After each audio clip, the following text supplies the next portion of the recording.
Mamamasyal ako ngayon.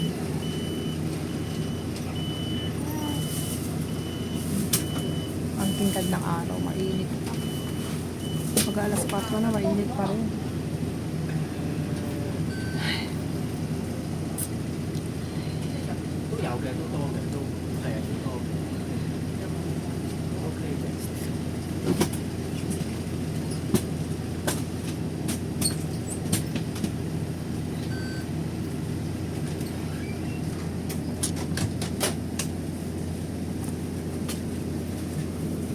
Tapos ng building kami.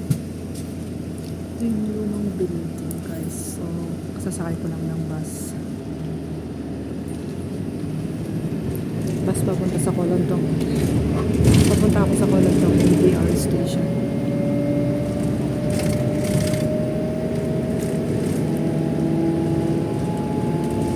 Right.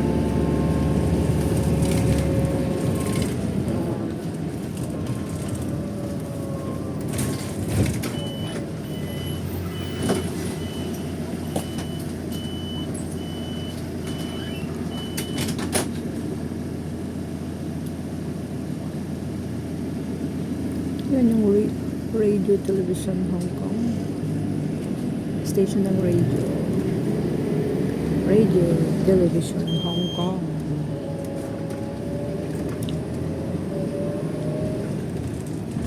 Ay, magdidayo pa ko ngayon guys. Tignan nyo naman yung araw. Wala kasing ano ngayon. Walang ulan. Pero malakas naman yung araw. Kalimutan ko din nila yung payong ko. Tinatamad na akong bumalik sa bahay. Punta muna ako sa Worldwide. Tapos pag hapon-hapon na saka na ako punta doon sa park para hindi mainit. Pero mamaya mga 1 hour more to go. Ano na rin yan. Sakto lang, hindi na mainit mamaya. Lalabas na yung mga tao.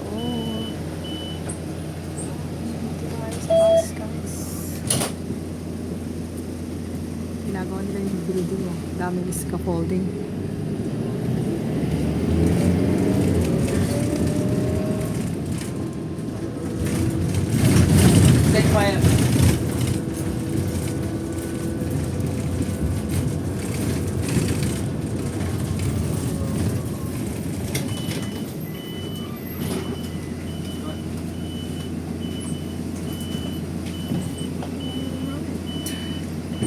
May papaya to, no?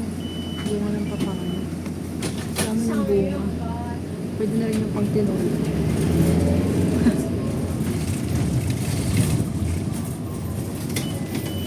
Pwede na pang tinola yung papaya. Meron na rin silang malunggay.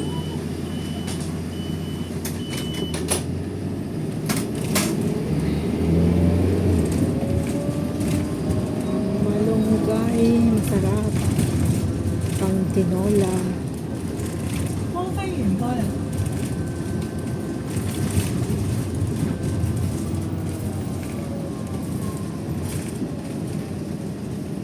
Gusto naman ang linggo nyo dyan guys. Nag-day off ba kayo? Sa mga nandito sa abroad, nag-day off ba kayo ngayon? Sa mga nasa Pilipinas, sigurado sa bahay na kayo ngayon. Natutulog na kayo ngayon guys, sigurado kayo. Ngayong oras na ito, masarap matulog. Pero yung ibang gising na. Kasi kaninang alauna, tulog na sila. Pagkatapos ng lunch, right after, tulog na ngayon. Tutulog na yung mga yun after lunch. Tapos, mga 2 to 3 hours yung tulog nila. As 4, gigising tapos magmimerienda na. Ang sarap ng buhay sa Pilipinas na.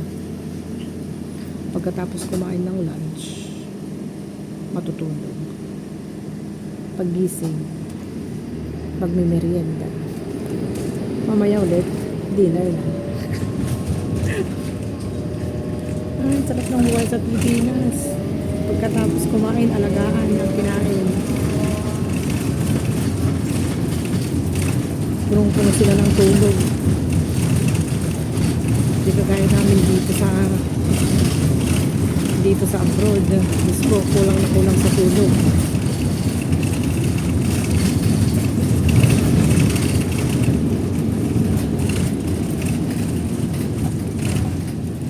Ang hirap din talaga na nagtatrabaho. Pero pag wala ka ng trabaho, mas mahirap. Kasi wala kang pagbili ng pagkain tsaka mga kailangan.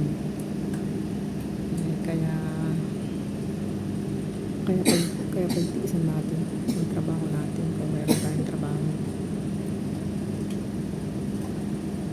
Walang trabaho, walang may bibigay sa mga anak na walang, hindi makakapag-aral yung mga anak, wala silang pagkain, wala silang pambili ng mga kailangan nila. Oh my gosh, mas lalong mahirap yun, lalo na pag yung single parents lang,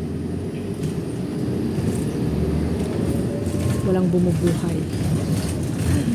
Nakagaya ko, walang bumubuhay sa akin, ang sarili ko lang binubuhay ko sarili ko, guys.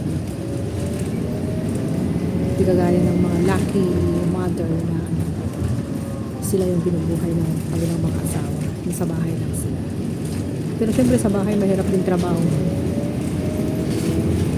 magluto, maglaba, maglinis, kubos na yung oras mo dun maghapon.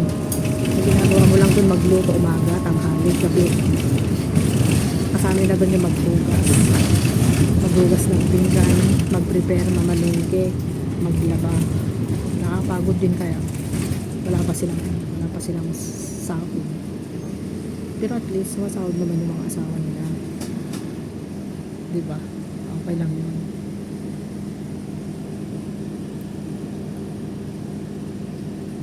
Kami dito talagang magtrabaho, maga ang gising, late ang tulog, laging pagod, minsan hindi, minsan pagod, ganun, depende sa trabaho, depende sa schedule ng mga amo. Pero yung amo mo ay laging wala, ay hindi ka masyadong pagod. Kung katulad ko, hindi ako masyadong pagod kasi laging wala si sir. Pag nagpapadinner lang ako, doon ako napapagod. Pero ano lang yun, mga twice a month lang yun na sinisit ni sir kasi nga minsan lagi naman siya nasa China, so yung mga bata lang dito sa Hong Kong, ayun, magsiset up ng siya, ng dinner nila lahat, sabay-sabay silang kakain. Dito na ako sa Kolontong, guys, bababa na kami.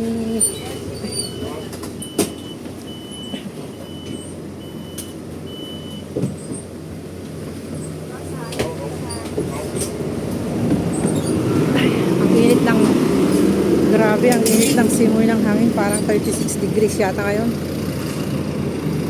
Baka 36 degrees siguro ngayon. Napakatingkad yung araw.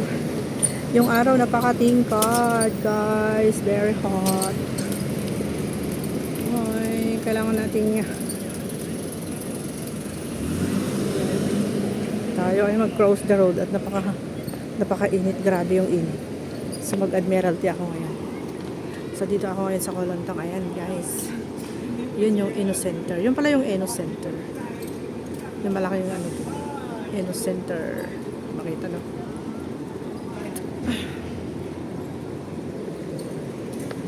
Oh, nakakapaso yung sinag ng araw. My goodness. Dito ako yun. Hokpok Tong 7-Eleven. So, andito tayo ngayon sa Kolontong, around Kolontong. May doon. May punong kahoy doon, maraming bunga. Ewan ko lang kung ano yung mga bunga.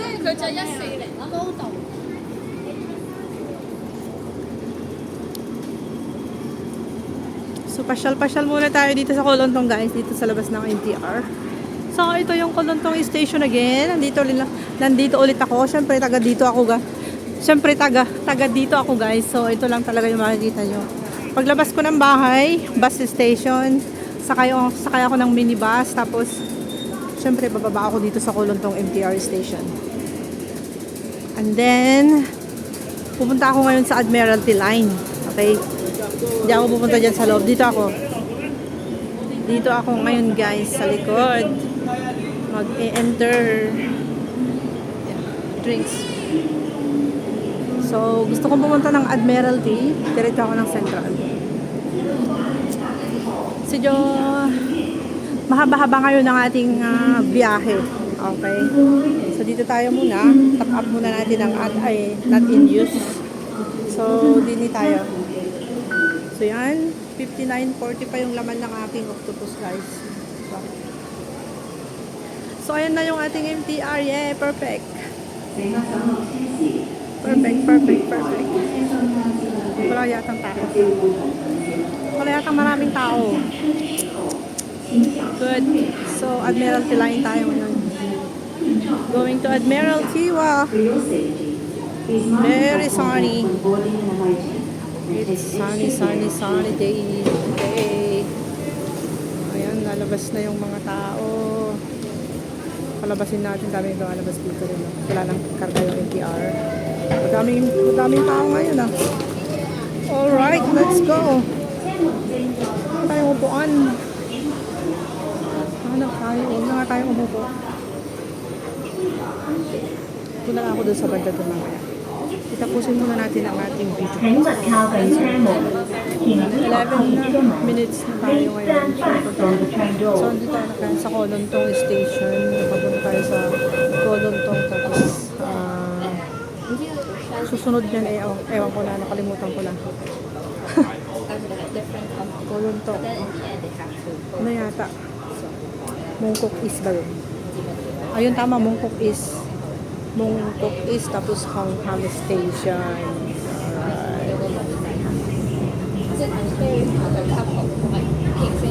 So, ang sarap naman.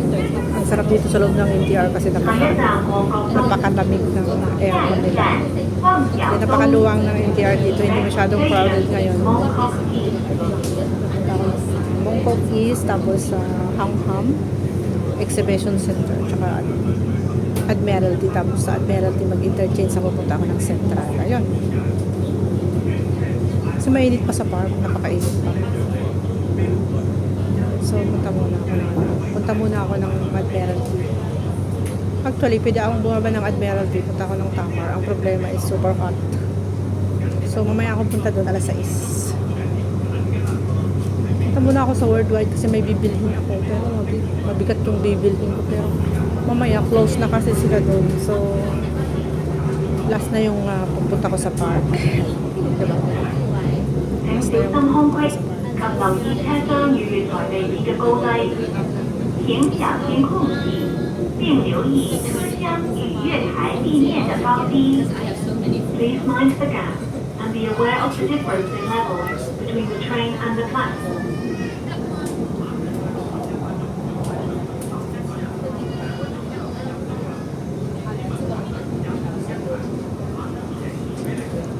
Let's go, baby, let's go. Come on. Hindi ko alam kung naka-mute ba tong cellphone ko. Kasi pag once na sinet up ko yung volume nito is mag-i-stop na siya. Eh, gagawin ko itong ipi-premiere ko to guys. Kaya kailangan natin ng a little bit longer videos, mga 15 minutes. So now is malabas na yung mga tao dito sa Mongkok East. Maluwang yung ngayon, yung MTR, hindi masyadong crowded.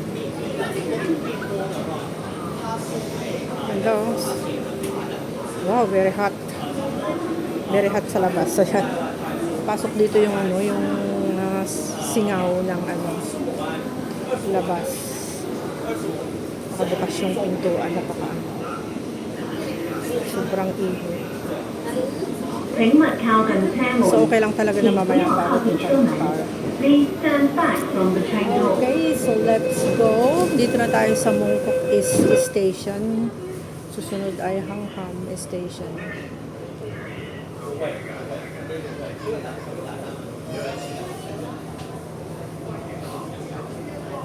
Hangham Station. Maganda ngayon dito sa loob ng MTR guys kasi konti lang yung tao dito sa park na to. Pero pag doon sa kabila, doon sa Mongkok, doon sa line, doon sa may Chunwan line, ang daming tao doon siksikan.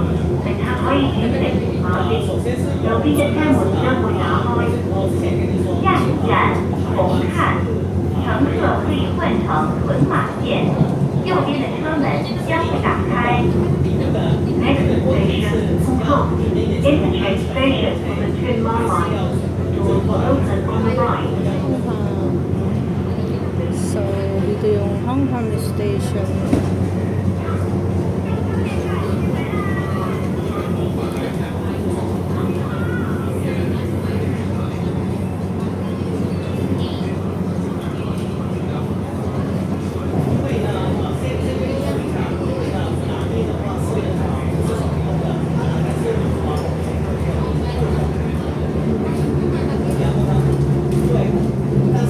So, thank you very much guys for watching. Bye-bye. Good morning, good afternoon, good evening all over the world. Thank you. Bye-bye. Love you all.